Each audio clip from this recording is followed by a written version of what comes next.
할렐루야. 말씀과 기도의 시간은 행복한 아침입니다. 오늘 말씀에서 모세는 이스라엘 백성이 손으로 하는 범사에 복을 받는 신앙으로 11조를 명령하고 있습니다. 이스라엘 백성들은 매년 하나님께 11조를 드리고 또 3년마다 드리는 11조로는 가난하고 소외된 이웃을 돌봐야 한다고 그렇게 하나님께서 명령하셨습니다. 오늘 말씀을 통해 오늘날 우리가 영과 육이 풍성한 삶을 누릴 수 있는 비결을 함께 나누도록 하겠습니다. 모세는 이스라엘 백성이 어떻게 11조를 내야 하는지 구체적으로 명령하고 있습니다. 백성은 매년 토지 소산의 11조를 하나님이 정하신 곳, 즉 하나님의 이름을 두신 곳 성소에 가서 드려야 합니다. 만약 그들의 거주지가 성소에서 멀리 떨어져 있다면 11조를 돈으로 바꿔서, 여기서는 은으로 바꾸라고 원어에는 나와 있습니다. 즉 돈으로 환산하여서 성소에 가서 다시 자기가 원하는 그러한 물건을, 재물을 사서 하나님께 드릴 수 있다고 말씀하고 있습니다.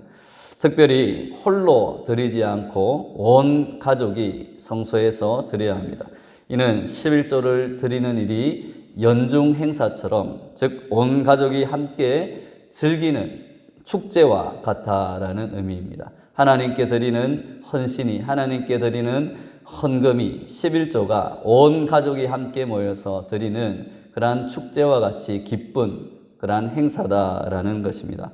온 가족이 함께 성소에서 11조를 드리면 가족 전체가 하나님을 사랑하고 하나님을 경외하는 법을 배울 것이다 라고 명령하시는 것입니다.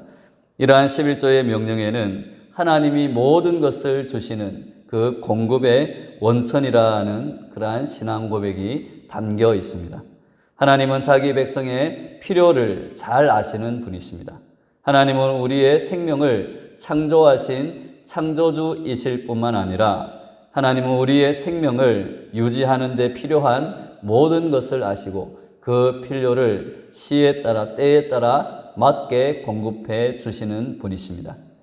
이스라엘 백성들은 광야에서 만나와 메추라기로 그리고 구름 기둥과 불 기둥으로 그들을 먹이시고 보호하시고 인도하시고 지켜주신 그 하나님의 기적과 같은 일들을 경험했습니다. 그렇기 때문에 우리가 하나님께 받은 은혜로 하나님께 감사드리는 것은 당연한 일이었습니다. 하나님 백성은, 우리 또 성도들은 이러한 헌금을 통해서 하나님께 감사함을 표현함으로써 우리에 대한 주권이 우리에게 있는 것이 아니라, 우리의 생명이 우리에게 있는 것이 아니라, 우리가 번 돈도 또 우리가 가지게 되는 물질도 우리 것이 아니라 하나님께로부터 왔음을, 즉 우리의 모든 주권이 하나님 한 분께 있음을 인정하게 되는 것입니다. 그래서 하나님께 드리는 태도가 중요한 것입니다. 하나님께 드리되 인색함이나 억지로 드려서는 안 된다. 즉 하나님께 드리는 것은 자원하여 기쁨으로 드려야 할 줄로 믿습니다. 다윗 왕은 그래서 성전 건축을 위해서 자신과 백성들이 하나님께 바친 봉헌물을 앞에 두고 감격하여 기도드립니다. 그는 자기들이 모은, 또 자기들이 이렇게 드리는 모든 것이 하나님께로부터 왔음을 믿음으로 고백하고 있습니다. 그리고 그 물질을, 그리고 지금 자신들이 이렇게 드릴 수 있음을 감사했습니다. 무엇보다 그는 하나님께 즐겁게 헌신할 수 있는 그 마음조차도, 이러한 헌신조차도 하나님께로부터 왔다, 하나님이 주셨음을 인정하고 있습니다. 이처럼 하나님께 드리는 11조와 모든 헌금과 헌물과 헌신은 자원함과 기쁨으로 드리는 것이 더욱 풍성한 생명을 누리게 되는 우리 성도들의 비결이 되는 줄로 믿습니다. 이스라엘 백성은 또 매년 매 3년 끝에 그의 거둔 소산의 10분의 1을 구별하여 기업이 없는 레위인과 또 객과 가부, 즉 공동체 안에서 소외되고 가난한 그러한 이웃과 나눠야 한다는 명령을 받습니다. 이것은 하나님이 개인에게 베푸신 자비와 긍휼을 다른 사람에게 드러내며 다른 사람에게도 나누며 살도록 하신 중요한 그러한 책무였습니다. 하나님은 당신의 백성 모두에게 관심을 가지고 계십니다. 특별히 노예 생활하던 그 나그네 생활하던 이스라엘 백성들을 이집트에서 구원하신 하나님은 항상 고통받는 자들, 또 가난한 자들, 나그네와 같은 자들에게 관심을 가지시고 긍휼을 베푸시는 하나님이십니다. 그가 부자이든 가난한 사람이든지 모든 사람을 돌보시는 하나님. 하나님은 부자들이 재물의 마음을 빼앗겨서 이기적인 삶을 살지 않기를 바라십니다. 그래서 재물을 나누는 의무를 두시고 탐욕에 사로잡혀 살지 않도록 오히려 보호하시고 그들을 훈련시키시는 것입니다. 또한 가난한 사람들은 다른 사람들의 돌봄을 받게 하십니다. 그리하여 우리 모두가 풍성함을 누리도록 하시는 하나님의 사랑을 깨닫게 하시는 것입니다. 이런 이유에서 11조를 내지 않고 자신이 가진 것을 어려운 이웃과 나누지 않는 것은 하나님의 그 사랑과 하나님의 뜻을 저버리는 그러한 심각한 죄와 같다고 성경은 이야기하는 것입니다. 그래서 성경은 애굽에서 나그네였던 때를 기억하고 나그네들과 같은 사람들에게 너희들도 똑같이 베풀어야 한다고 계속해서 강조하고 있는 것입니다. 또한 하나님께서는 가난한 자에게 베푸는 것은 하나님께 구워드리는 것이다 라고 잠언에서 말씀하고 계십니다. 그뿐만 아니라 하나님은 가난한 자들을 돕는 선행을 기억하시고 반드시 더 넘치는 복을 부어주시겠다고 약속하셨습니다.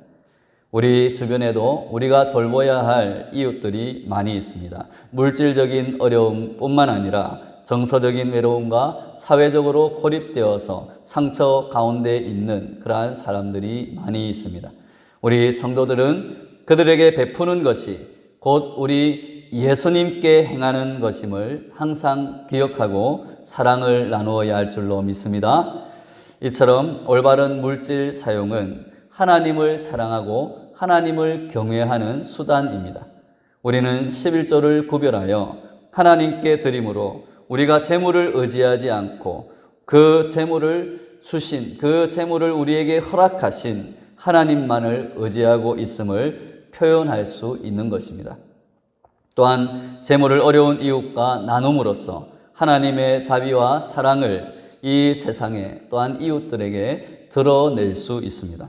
하나님은 이렇게 물질을 사용하는 우리의 모습을 통해 우리의 마음이 하나님을 향해 있는지 물질을 향해 있는지 보시고 판단하시겠다고 말씀하십니다. 오늘 말씀에도 하나님의 복이 전제되어 있습니다. 즉 11조를 드려도 충분히 먹고 살 수 있을 정도로 하나님께서 부어주신다, 채워주신다, 하나님이 책임져 주신다, 하나님이 복을 주시겠다는 것입니다. 하나님은 하나님께 드릴 것도 주시고 또한 우리가 충분히 쓸 것도 주시는 긍휼이 많으신 하나님이신 줄로 믿습니다. 내가 벌어서 하나님께 드린다고 생각하면 아까울 수도 있지만 내가 가진 모든 것이 하나님께로부터 왔음을, 하나님께 받았음을 우리가 인정하고 믿는 사람은 하나님께 기꺼이 즐겁게 드릴 수 있습니다. 왜냐하면 하나님이 또 주시고 더 풍성하게 채워주심을 믿기 때문입니다.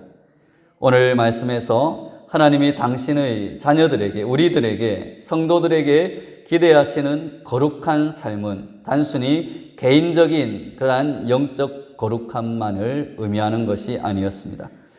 하나님께서 당신의 자녀들에게 기대하시는 거룩한 삶은 공동체를 향한 나라 민족을 살리는 그러한 거룩함이었습니다. 즉 다른 사람들에게 이웃에게 하나님의 사랑과 자비를 나타내는 것을 포함하는 것이 하나님이 우리에게 바라시는 거룩한 삶이 되는 줄로 믿습니다. 하나님의 백성은 하나님이 주신 것들을 가지고 하나님께 감사드림과 함께 사회에 소외되고 약한 사람들을 돌봐야 할 책임이 있는 것입니다. 사랑하는 여러분, 오늘 말씀에서 하나님에 대한 우리의 사랑과 경외심과 믿음이 성장하며 우리 가정과 우리 자녀들이 하나님의 놀라운 은혜와 복을 지속적으로 받는 길은 바로 우리가 가진 우리의 소득의 11조를 하나님께 드리며 가난한 이웃들을 섬기는 것이다고 말씀하고 있습니다. 우리 모두 이 말씀을 반드시 실천하여 하나님께서 풍성히 채워주시는 복된 삶을 누리시기를 예수님의 이름으로 축원합니다.